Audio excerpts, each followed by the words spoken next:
Hello, champions! It's Miss Katie and Miss Aiko, and today we're here at the Oregon Coast Aquarium in Newport, Oregon. We're going to go inside and explore all different kinds of things. What are you most excited to see? The octopus and the jellyfish. Oh, I can't wait to see the octopus too. And I hear that they have a huge water tunnel. That's awesome. I know, so what are we waiting for? Let's go! So, Miss Aiko, once we get in here, how do we know where to go? Which way to go? That's a good question. So this museum is laid out really, really well, or aquarium, I should say. The salmon up top actually lead you throughout the aquarium, and it's laid out very, very intentionally, right? So we're coming in actually backwards, but it takes you throughout the layers of the ocean. So we've got the deep sea with the deep sea creatures, and then we've got the rocky shores, the sandy shores, and all of that as if we're experiencing the ocean firsthand. Wow, that's pretty cool. Miss Katie, what in the world is that? I'm glad you asked. That is a sea cucumber, and it's actually related to a sea urchin. And as you can see, in a line of defense, it throws out its lungs from its body. Ew, gross. So, Miss Aiko, do you know what the difference is between a sea lion and a seal? I do actually. So right here we can see that this one is a sea lion, and he's showing you his front flipper, which has to be big because they swim with their front flipper instead of their back ones like seals do. Can I tell you a fun fact about a sea lion? Please do.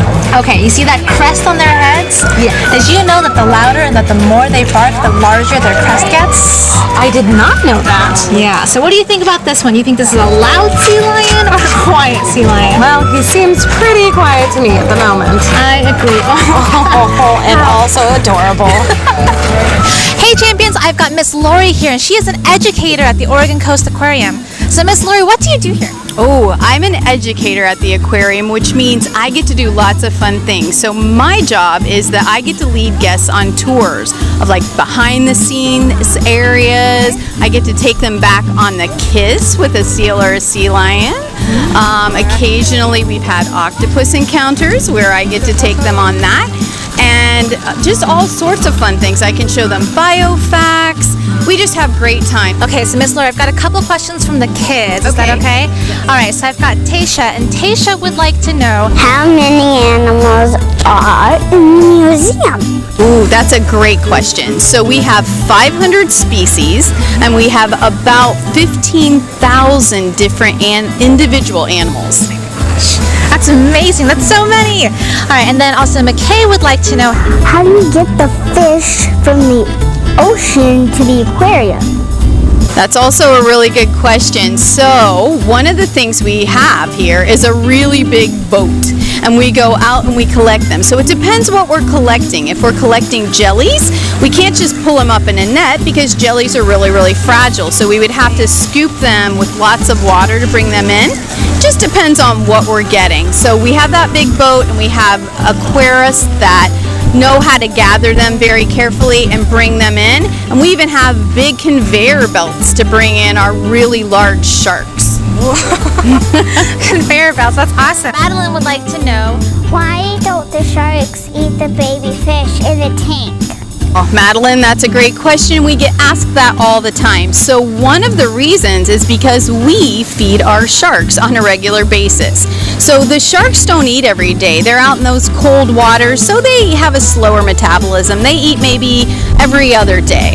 So we feed them on a regular basis, so they really don't necessarily want to eat their tank mates. The way the aquarist told me is if they were chasing after all those schooling fish for one little bite, they're wasting a lot of energy, a lot of calories. These guys are pretty smart predators, so they know they're going to get that big piece of salmon, so they'd rather wait for that.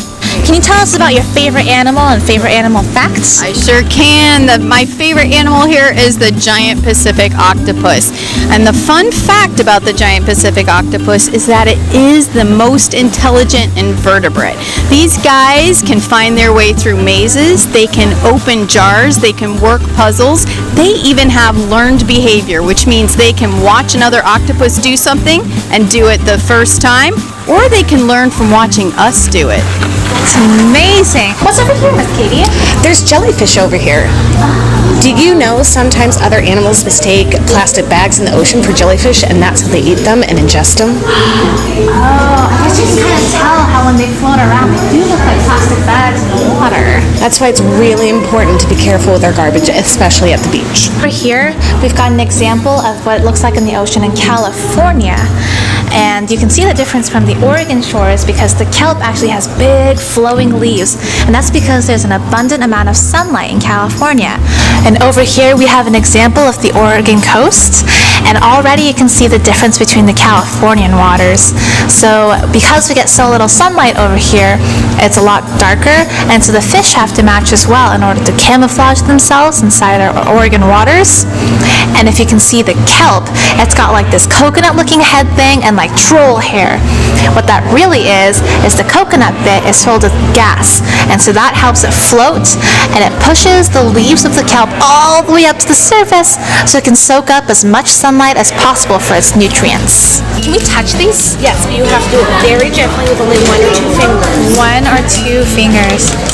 Ooh, champs, these are like really prickly. They're like sandpaper. And sandpapery, and the little bits in between the bumps are kind of like squishy. Yeah. And wet. Definitely wet. Definitely And a little slimy. a little slimy. It's a lot softer. Oh. Right? Well, let's fill this one. Oh, we have to go deep with that one. Oh, he does feel different. Oh, he does. Oh, this one's kind of like He's raw. He's kind of... he's just all rock, huh? Yeah. All right, champs. Now we're here in the aviary. Miss Eichel, do you know what kind of bird that is? Yeah, that is a puffin. That's a kind of diving seabird. So they eat the fish out of the water, and they can actually hold whole fish inside their beaks. And can I tell you a fun fact about the puffins?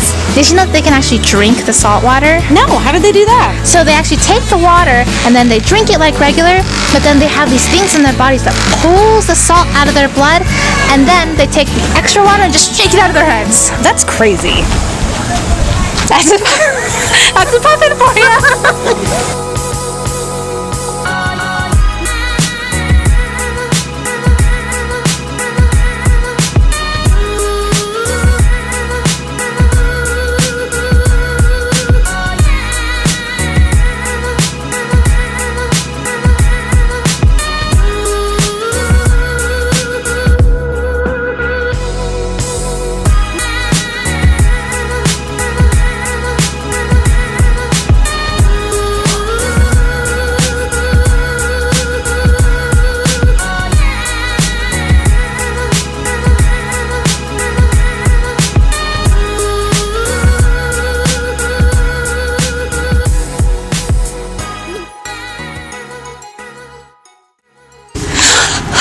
Gee, that was fun. That was fun. Champs, I hope you had a good time talking to Miss Lori and learning about the sharks and hearing about all the ways we can interact with our ocean environment. Until next time, champions. We'll see you soon.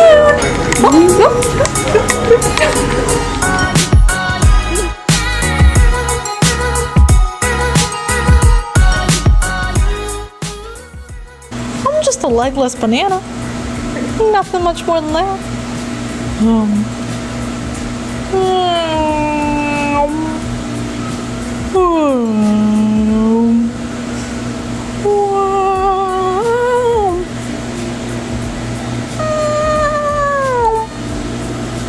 Oh God, your clothes?